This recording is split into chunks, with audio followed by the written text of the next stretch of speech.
In October, 7 death row inmates across the United States were executed. From the crimes that sealed their fate to their last meals and final words, here's a look at every execution carried out this month. Roy Lee Ward, October 10, Indiana.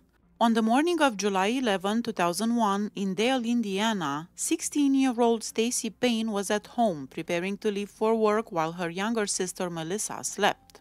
Ward approached the house pretending to look for a lost puppy and convinced Stacy to let him in after observing the family leave for work.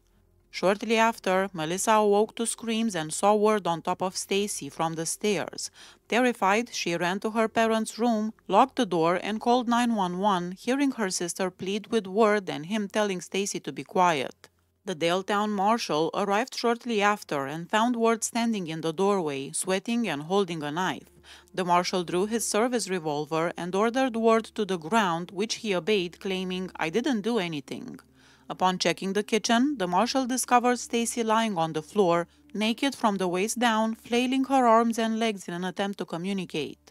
Ward had inflicted horrific injuries: a 24-inch cut across her abdomen, slashing her throat and severing her windpipe, and right internal jugular vein, leaving her backbone exposed. A doctor determined that Ward had sliced through the front of Stacy's abdomen, driving the knife all the way through her midsection into her spine.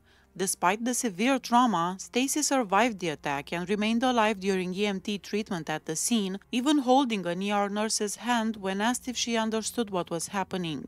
EMTs reported that she was conscious and resisted help out of fear that Ward would return.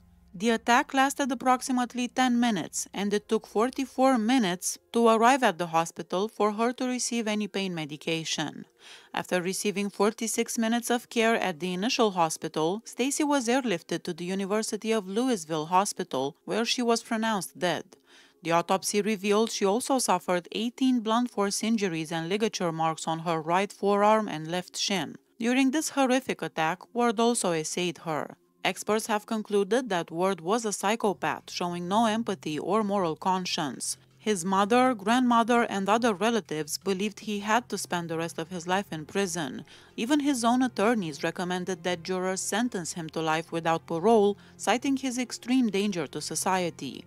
Ward's lawyers spent 2 decades unsuccessfully trying to overturn his death sentence, including a recent failed attempt to challenge Indiana's lethal injection protocol. Stacy Payne was an honor student in her first year at Heritage Hills High School, ranking among the top 10 in her class. She had been active in student council and cheerleading and received recognitions such as the Patriot Student of the Month.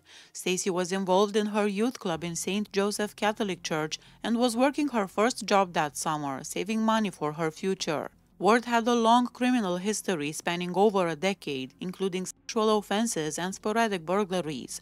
Reports indicate he would commit acts of indecency during deliveries, such as ordering flowers or pizza to expose himself to the delivery person.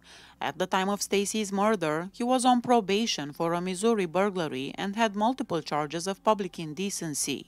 Ward's last meal was from Texas Squirrel and consisted of the following: 1 hamburger, 1 steak melt, 1 order of French fries, 1 baked potato with butter, 1 order of 12 fried shrimp, 1 sweet potato, 1 order of chicken Alfredo, and 1 order of breadsticks.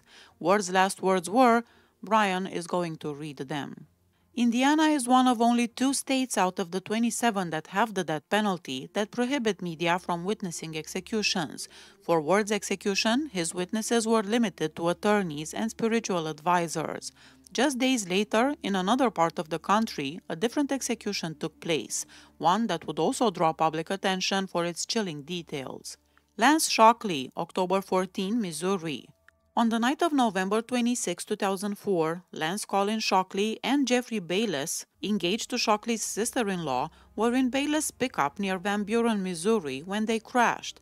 Bayless died in the accident, while Shockley survived but fled the scene. Sergeant Carl Dwayne Graham Jr. led the investigation, which quickly focused on Shockley as a suspect. Authorities found beer cans and a tequila bottle in the truck, indicating possible alcohol use, and noticed blood smeared above the passenger side wheel. On March 20, 2005, Sergeant Carl Dwayne Graham Jr., a 12-year veteran of the Missouri State Highway Patrol, was ambushed and shot by Lance Colin Shockley as he returned home from his patrol shift. Shockley, previously under investigation for the fatal crash that killed Jeffrey Bayless, likely attacked Graham to halt the investigation and avoid accountability, as Graham had already identified him as the primary suspect in the involuntary manslaughter case. The autopsy of Sergeant Graham revealed the severity of the attack. He was shot multiple times, including a bullet from behind that struck his neck and severed his spinal cord, instantly incapacitating him. Additional shots hit his face and shoulder. As he collapsed to the ground, the fall caused further injuries, including fractures to his skull and ribs from striking the pavement. Just 3 days after Sergeant Graham's murder, on March 23, 2005, authorities arrested Lance Colin Shockley for the earlier hit-and-run that killed Jeffrey Bayless. Investigators quickly linked him to Graham's shooting as well, leading to Shockley's formal arrest for both the fatal crash and the deliberate murder of the patrol officer. Lance Shockley, 48 years old, was executed by lethal injection at the state prison in Bonne Terre and pronounced dead at 6:13 p.m. During the execution, his head was propped on a pillow, and he lifted it to communicate with loved ones in the witness room. A woman attempted a detailed conversation with him through the soundproof barrier, which stopped after about 90 seconds when he laid his head back. 7 witnesses observed Shockley, while there were 12 for Graham and 13 for the state.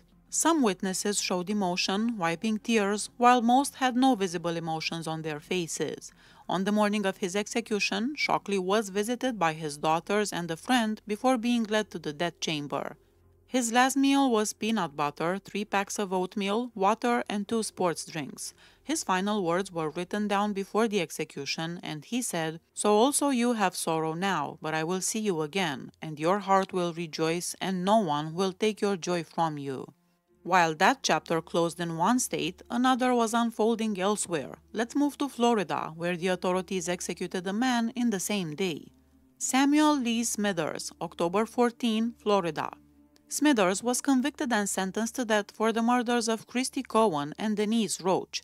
His connection to the Whitehurst property began in 1995 when he agreed with Marion Whitehurst, whom he knew from church, to maintain the lawn at her vacant 27-acre home in Plant City. Whitehurst gave him a key to the property gate, but not the house. He continued this arrangement into 1996. On May 28, 1996, Whitehurst visited the property and saw Smithers cleaning an axe on the carport. She also noticed a pool of blood, which Smithers casually dismissed as animal-related.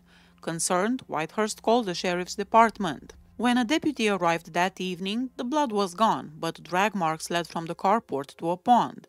Investigating further, authorities found Christy Cowan's body floating in that pond. A dive team later recovered a second victim, Denise Roach, from the same pond, confirming the horrific crime. After the murders, police conducted a thorough search of the Whitehurst property, uncovering key evidence linking Smithers to the crimes. They found a condom wrapper and a semen stain in a bedroom, suggesting sexual activity connected to the murders. Smithers' fingerprint was located in the kitchen, and forensic testing confirmed that the blood on the carport matched Denise Roach's DNA, establishing a direct connection to the victims. Additional evidence reinforced the case. Security camera footage from a convenience store captured Smithers with Christy Cowan on the day of her murder, placing him with her at a critical time. Investigators also determined that both Cowan and Roach were engaged in sex work in the area, and Bonnie Cruz, a local sex worker, identified Smithers as a previous client, further linking him to the victims. Smithers claimed that on May 7, 1996, he was mowing the lawn at the Whitehurst property when Denise Roach approached him, stating she had permission to be there. By May 13, she was still on the premises, despite his efforts to get her to leave. According to Smithers, a confrontation ensued in which Roach hit him on the arm and he struck her in the face in retaliation. The conflict escalated when Roach threw a planter at his truck. During the altercation, Smithers shoved her against the wall, causing a piece of wood to fall and strike her head, rendering her unconscious. He then left the property but returned the next day to move her body to the pond on the estate. Smithers gave a separate account of Christy Cohen's murder, claiming he had stopped to help a car parked on the roadside, which was driven by Cohen. He said he offered her a ride to a nearby convenience store, but Cohen allegedly demanded money and threatened to accuse him of SA if he didn't comply. Smithers stated that he drove her to the Whitehurst property, gave her all the money he had, but she became upset and threw a drink at him. In response, he claimed he struck her in the head with an axe, rendering her unconscious, and then dragged her body to the pond on the property. Smithers stated that while he was cleaning the axe on the carport, Marion Whitehurst arrived at the property. He claimed he could hear Cohen making noises in the background during this encounter, indicating she was still alive at the time.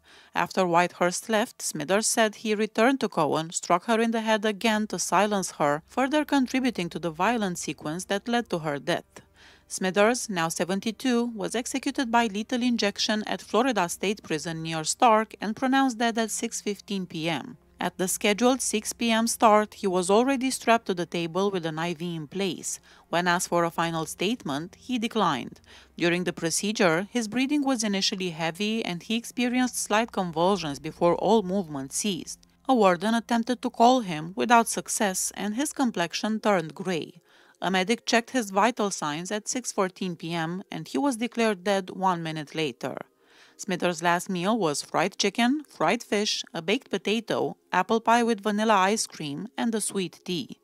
Meanwhile, in a different state, preparations were underway for yet another execution, just a day after Smithers faced his punishment. Charles Ray Crawford, October 15, Mississippi. On January 29, 1993, Christy Ray, 20 years old, visited the bank where her mother worked before leaving with her around 5:15 p.m. They planned to meet later at home in Chalybete, Mississippi. By 6:45 p.m., her mother's attempts to call Christy went unanswered, and when she arrived home around 7 p.m., Christy's car was missing. Inside the house, Mary found a ransom note with a hand-drawn map demanding $15,000 in a gym bag, warning no police or Christy would die. Christy's purse was left behind, her bedroom was disturbed, and the phone was out of service. After discovering Christy was missing, Mary drove around Walnut, checking her daughter's boyfriend Brian Mattis's home and the video store where Christy worked, but found no signs of her. She called her husband Tommy and then 911 to report the disappearance. Returning home, Mary noticed signs of a break-in. Christy's window screen had been cut and a pallet was propped against the house, and someone had rifled through a drawer in her parents' bedroom. On the same day, Charles Crawford's family found a similar ransom note in their attic. Concerned because Crawford was due to stand trial for assault and rape, his family gave the note to his attorney, William Fortier, who informed authorities investigating Christy's disappearance. The Saturday after Christy's disappearance, authorities established a command post at Chalybete School and stationed officers at the home of Crawford's former father-in-law, where Crawford had been seen. When Crawford returned to that location, he was arrested while carrying a double-barrel shotgun and a switchblade. When Crawford arrived at the command center, he was handed to FBI agent Joseph Jackson. He first said he had been hunting, but broke down and admitted Christy was dead when asked if she was still alive. Crawford then agreed to lead authorities to her body. He guided the team through dense woods at a site roughly 400 yards from the abandoned Hopper barn, where Christy's body was found at 9:48 p.m. Her hands were cuffed behind her, a sock and gag secured her mouth, her jeans pulled down, and she was not blindfolded. Dr. Stephen Hain, the pathologist who conducted Christy's autopsy, determined that she had been killed by a single stab wound to the chest.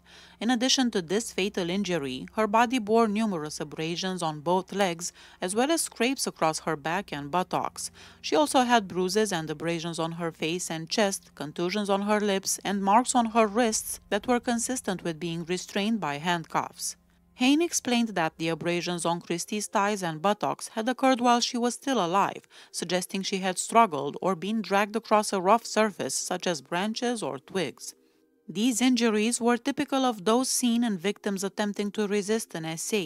The facial abrasions and bruising around her lips indicated that her face had been pressed forcefully against a hard surface. The stab wound to the left side of her chest penetrated both her heart and left lung, causing massive internal and external bleeding. Hain estimated that it would have taken between 1 or 2 minutes for her to die. The wound was consistent with a Marine Corps-style K-bar knife. Crawford told the FBI that on January 29, 1993, his mother dropped him off near the Hopper barn so he could go hunting. He carried a shotgun, revolver, and knife and said he had been storing food there for weeks.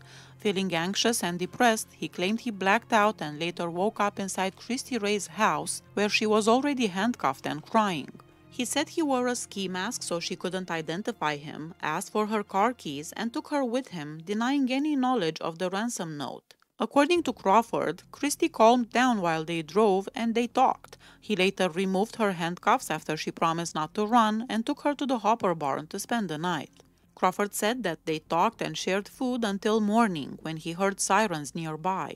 Christy urged him to surrender, saying no one had been harmed. He said he decided to let her go, removed his mask, and gave her his shotgun, but claimed he blacked out again at that moment. He said that after his second blackout, he found himself sitting on a stump in the woods, barefoot and disoriented, with Christy lying dead at his feet, still handcuffed behind her back. He said she was fully clothed but had one of his socks in her mouth. Crawford admitted to dragging her body by the feet to hide it, which he said caused her clothing to shift. He covered her with leaves to conceal her remains and sat nearby for a while, trying to decide what to do next. Crawford said he then headed toward his former father-in-law's house, where he was eventually arrested. He told investigators that he knew taking Christy was wrong, but initially denied involvement because he needed time to think. Crawford admitted he must have killed her, but insisted he didn't remember doing it, claiming he suffered from uncontrollable blackouts.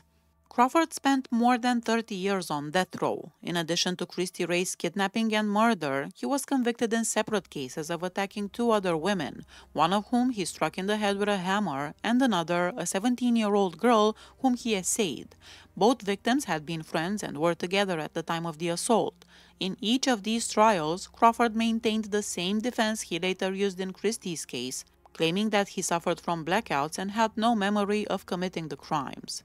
Charles Crawford, now 59 years old, was executed by lethal injection at the Mississippi State Penitentiary in Parchman and pronounced dead at 6:15 p.m. The procedure began at 6:01 p.m., during which Crawford was observed taking deep breaths. About 5 minutes later, he appeared to lose consciousness. By 6:08 p.m., his breathing had slowed and became shallow, with a slight quiver of his mouth. 1 minute later, he took a final deep breath before his chest stopped moving entirely. His last words were, "To my family, I love you. I'm at peace. I've got God's peace. I'll be in heaven." His last meal was a double cheeseburger, French fries, peach cobbler, and chocolate ice cream.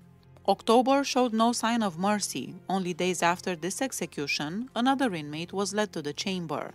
Richard Jerf, October 17, Arizona. Richard Kenneth Jerf, later convicted on 4 counts of first-degree murder and sentenced to death on May 22, 1996, had once befriended Albert Luna Jr. while both worked night shifts as custodians at a Safeway. In January 1993, Luna broke into Jerf's apartment and stole numerous items: a TV, a VCR, stereo gear, car alarm, and even an AK-47. Jerf reported the theft to Glendale police, who took no action. His anger and frustration built over the following months and turned into a plan for revenge. On the morning of September 14, 1993, Jerf went to the Luna home, prepared to attack. He carried a 9mm Beretta, a knife, latex gloves, handcuffs, red fuse cord, and used a vase of artificial flowers as a pretext to gain entry. When Patricia Luna answered, Jerf forced his way in, brandishing the gun, and bound her in the master bedroom while letting her 5-year-old son Damien move about.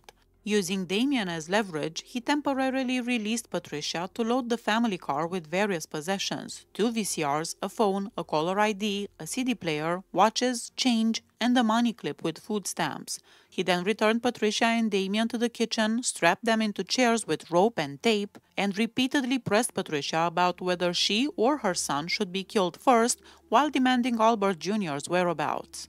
At approximately 3 p.m., Patricia Luna's 18-year-old daughter Rochelle arrived home.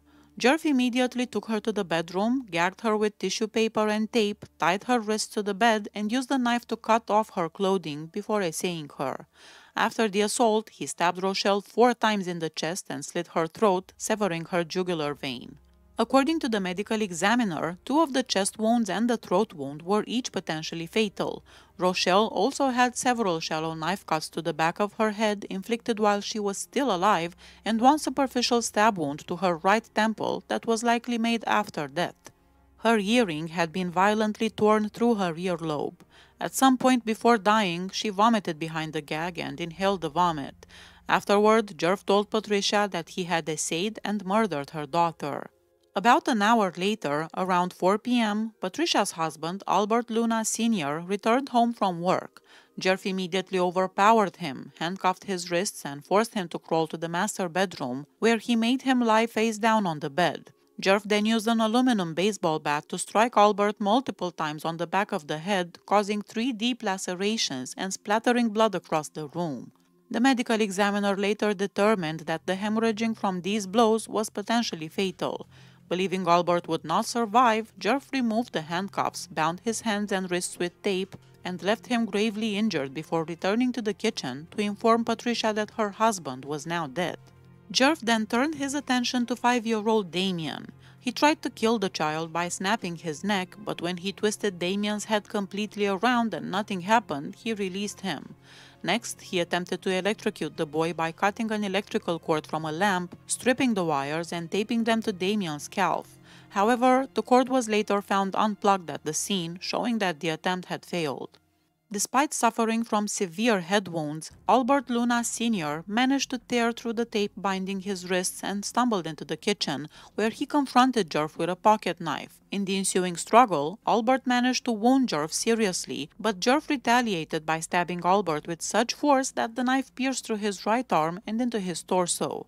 As the fight continued, Jerv pulled out his 9mm gun and fired 6 shots at Albert, who collapsed in front of his wife and young son. Turning to Patricia, Jerv coldly asked, "Do you want to see your child die, or do you want your child to watch you die?" Without hesitation, he shot both Patricia and 5-year-old Damien in the head at close range, killing them instantly. Afterward, Jerv doused the victims' bodies and parts of the house with gasoline. His girlfriend, Emily Boswell, later testified that Jerv told her he had briefly lit a red fuse cord, but put it out when he saw neighborhood children outside and realized he couldn't leave unnoticed. To start a fire without drawing attention, he turned on 2 burners on the kitchen stove, placed an empty pizza box and a rag on top, and left the house. Jerv fled in the Luna's family car, which he had packed with stolen household items, and arrived at his apartment around 6 p.m. There, he encountered Boswell and claimed that he had been stabbed during a robbery attempt. He later went to the hospital, where he was admitted for treatment of his injuries. By a stroke of fate, the pizza box and rag never ignited the gasoline, preventing the fire from spreading. That night, Albert Luna Jr., who had not been home during the murders, returned around 11:45 p.m. after becoming increasingly worried when no one answered his repeated phone calls. Upon entering the house, he discovered the horrific scene, the bodies of his parents, sister, and little brother. In shock, he fled to his girlfriend's home and immediately contacted the police. On September 15, Jerv confessed to his girlfriend, Emily Boswell, that he had murdered all 4 members of the Luna family, describing in disturbing detail how he had carried out each killing. The next day, September 16, his friend Travis Webb checked him out of the hospital, but Jerv refused to return to his apartment. Webb instead arranged a motel room where Jerv stayed until September 18. While there, he repeatedly recounted the murders to Webb and also called another friend, Daniel Greenwood, in California, again admitting that he was responsible for the Luna family killings. On September 18, Phoenix police executed search warrants at Jerv's motel room, apartment, and car. They recovered numerous pieces of evidence linking him to the crime. Jerv was arrested that same day. When taken into custody, he was found carrying a handcuff key and a newspaper article about the murders. Jerv later confessed again, and as part of a plea deal, he pleaded guilty on August 16, 1995, to 4 counts of first-degree murder in exchange for the dismissal of other charges. He hoped this might spare him the death penalty, but on May 22, 1996, he was sentenced to death on all 4 counts. Showing no remorse, he mocked the ruling by saying, "They can only kill me once." On September 18, 2025, Jerv wrote a letter to the media in which he expressed remorse for his crimes and said he would not pursue clemency from the state. Richard Jerf was executed in Arizona, marking the state's second execution of 2025. The previous execution had been in March when Aaron Gunches was put to death. A four-person team, including medical doctors and a phlebotomist, prepared syringes of saline and pentobarbital, inserted an IV, and administered the lethal injection. When asked if he had any final words, Jerf simply replied, "I do not." His last meal was a double cheeseburger with lettuce and tomato, deep-fried onion rings with ketchup, a slice of cherry pie with whipped cream, and a 20-ounce Pepsi with ice. When it seemed the wave of executions might finally end, another case emerged. One more inmate, one more final day. Anthony Todd Boyd, October 23, Alabama. Boyd, Sean Ingram, Marcel Ackles, and Quinte Cox worked together to kidnap and murder Gregory Hughley. On July 31, 1993, Boyd, Ingram, and Ackles sought Hughley over a $200 unpaid cocaine debt. Later, Quinte Cox joined, bringing a 9mm pistol that would be used in the crime. The group drove around in a blue van rented by Marcel Ackles and soon spotted Gregory Hughley. Sean Ingram exited the van with the gun, called Hughley over, and forced him inside, making him lie face down behind the front seat. They dropped Quinte Cox off at a Cooper Homes to meet later. Their first stop was a gas station, where Ackles filled a plastic container with gasoline. Then, Boyd, Ingram, Ackles, and Hughley drove to a quiet baseball field, with Boyd and Ingram keeping Hughley pinned down as he begged for his life. At the baseball field, Sean Ingram forced Gregory Hughley onto a bench, restraining him with tape while Anthony Boyd bound his feet. Hughley was completely immobilized, and Ingram poured gasoline over him, creating a trail that he then ignited. Boyd, Ingram, Ackles, and Cox watched as Hughley burned for nearly 15 minutes, struggling and rolling through the flames before finally dying. Since his 1995 conviction and death sentence, Anthony Boyd has repeatedly challenged his execution. In 2018, he even requested the U.S. Supreme Court to allow him to be executed by hanging or firing squad instead of Alabama's usual electrocution or lethal injection methods, but the court, along with lower federal courts, denied his request. Boyd has repeatedly sought alternative execution methods, requesting options like firing squad, hanging, or a medical aid in dying procedure, none of which are permitted under Alabama law. He also filed a lawsuit challenging Alabama's new nitrogen hypoxia method, claiming it constitutes cruel and unusual punishment under the Eighth Amendment, an argument shared by other Alabama death row inmates as well. The method was introduced as an alternative to lethal injection, which faced growing issues such as drug shortages, botched executions, and legal challenges claiming it was cruel and unusual punishment. Supporters argued that nitrogen hypoxia provides a quick, painless, and reliable death since the body can't sense oxygen deprivation. However, critics warned the process is potentially torturous and may violate constitutional protections, calling it experimental and ethically questionable. Beyond Alabama, nitrogen hypoxia remains a rare execution method. Louisiana is the only other state to have used it, becoming the second in the U.S. to do so. While Arkansas, Mississippi, and Oklahoma have approved it as an option, none have carried out executions with it yet. Currently, Alabama and Louisiana stand alone in using one of the most controversial execution methods in modern history. After the crime, all four men faced justice, but their outcomes varied. Robert Sean Ingram initially chose to cooperate with authorities. Representing himself, he agreed to plead guilty to a lesser murder charge in exchange for a life sentence with the possibility of parole on the condition that he testify against his three co-defendants to aid the prosecution. However, he eventually changed his mind and refused to testify against the others. Because he broke the plea deal, the state canceled it and tried him for capital murder. The jury found him guilty and he was sentenced to death. Marcel Ackles, who had rented the van and helped with the kidnapping, received a life sentence without parole, avoiding the death penalty despite his significant role. Quinte Cox, who supplied the gun for the crime, received a lesser murder conviction and a life sentence with the possibility of parole. He was eventually released. Boyd was executed on October 23 by nitrogen hypoxia. At 5:50 p.m., the drapes in the viewing room were open. Boyd was secured to the gurney in a cruciform position with straps across his arms and chest and a white sheet covering him from the chest down. He formed an L shape with his index finger and thumb toward the viewing chamber. and his brother, watching from inside, returned the gesture. At 5:51 p.m., Warden Terry Rayburn read aloud Alabama's authorization for Boyd's execution. Boyd lifted his head partway through the reading and gave a nod. At 5:52 p.m., Boyd delivered his final statement, proclaiming his innocence and asserting that he had not participated in any killings. He condemned the state's justice system as unjust, political, and motivated by revenge, stating that true justice comes from change, not executions. He urged others to continue fighting. "I just want to say again, I didn't kill anybody. I didn't participate in killing anybody. Just want everyone to know there is no justice in this state. It's all political, it's all revenge motivated. There is no justice in the state, there can be no justice in the state. It's not about closure, because closure comes from within, not from an execution. I want all my people to keep fighting. You all matter. Let's get it." An Alabama Department of Corrections staff member ensured Boyd's mask was securely in place as he appeared to take slow, deep breaths with his eyes closed. Reverend Jeff Hood, Boyd's spiritual advisor, approached, took his hand, spoke with him, and made the sign of the cross.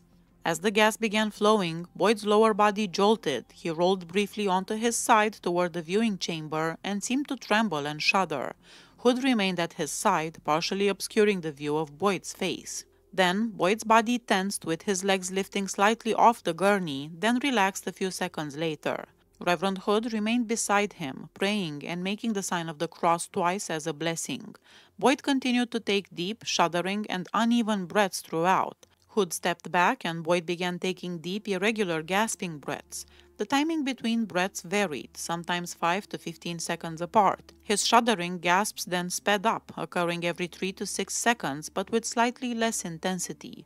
After a brief pause, he drew a sudden, deep gasp, followed by more chest-heaving, open-mouthed shudders every 3 to 5 seconds. His chest-heaving gasps continued, though his mouth remained closed. His brother in the viewing chamber remarked, "It's like he's gasping for air." Boyd's breathing became shallower, with choke-like breaths that slightly jolted his head. His legs tensed briefly again and then relaxed while his breath stalled before another shallow gasp. At 6:16 p.m., Boyd's only visible movement was a slight twitch of his head. At 6:17, he took 2 breaths, one large gasp and one smaller, barely noticeable gasp, which appeared to be his final breaths with no other perceptible movements. From 6:18 to 6:27, Boyd remained still. Witnesses in the viewing chamber sighed, and one attorney shook his head while Hood appeared to wipe away a tear. At 6:27, the drapes were drawn, blocking the view of the execution chamber. Alabama Department of Corrections Commissioner John Hamm stated that the gas continued to flow for 5 minutes after Boyd's flat line. He admitted he didn't know the exact moment the gas started, how long it flowed in total, and when Boyd lost consciousness. However, he confirmed it was the longest nitrogen gas execution conducted so far. Boyd declined the final meal. He accepted his breakfast tray on the day of his execution, but refused his lunch and dinner. On the previous day, he was seen eating a cheeseburger, Reese's Cup, popcorn, Skittles, Starburst, and barbecue Fritos. He also drank strawberry Sunkist, lemonade, water, V8 Splash, and coffee. Finally, before October came to an end, the last execution of the month took place, closing a grim chapter in what became one of the deadliest months of the year. Norman Merle Grimm, October 28, Florida. On the morning of July 27, 1998, a deputy from the Santa Rosa County Sheriff's Office responded to a disturbance at Cynthia Campbell's home. Campbell reported hearing noises behind her house. When the deputy investigated, he did find a broken window and a chrome lug nut in the bushes. Before leaving, the deputy noted that Campbell's neighbor, Norman Grimm, had invited her over for coffee. Later that morning, 2 of Campbell's law office colleagues arrived to find her car in the driveway but could not locate her inside the house, prompting another call to the sheriff's office. When questioned, Grimm had reddish-brown stains on his shoulder and shorts, which he claimed were paint, not blood. That afternoon, 2 fishermen made a grim discovery. Cynthia Campbell's body was pulled from the water, tightly wrapped in a bedsheet and shower curtain, and secured with masking tape. The autopsy showed that Cynthia Campbell suffered severe trauma, including deep bruises and abrasions on her shoulders, face, and lips, consistent with hammer blows, as well as 11 stab wounds to her chest, 7 of which pierced her heart.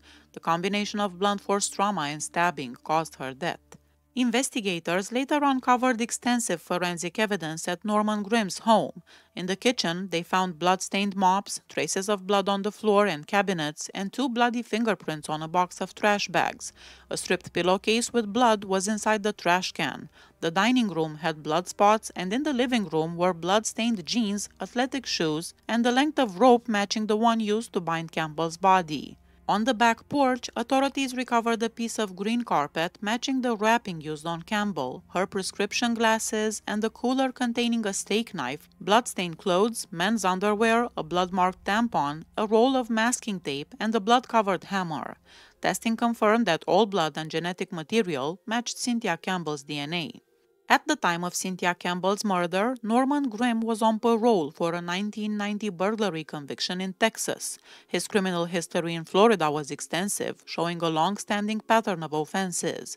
Born in 1960, Grimm joined the Navy after high school, but he was discharged for unspecified misconduct. He briefly attended Pensacola Junior College before encountering legal trouble.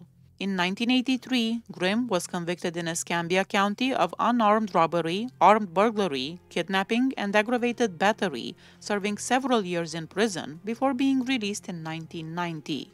After relocating to Texas, he was again imprisoned for a store robbery, then paroled and transferred back to Florida. Upon returning, he worked reliably for about 4 years in a local manufacturing company's fabrication department. In 1997, Grimm married and moved to a home in Milton, Florida, though the marriage ended in divorce shortly afterward.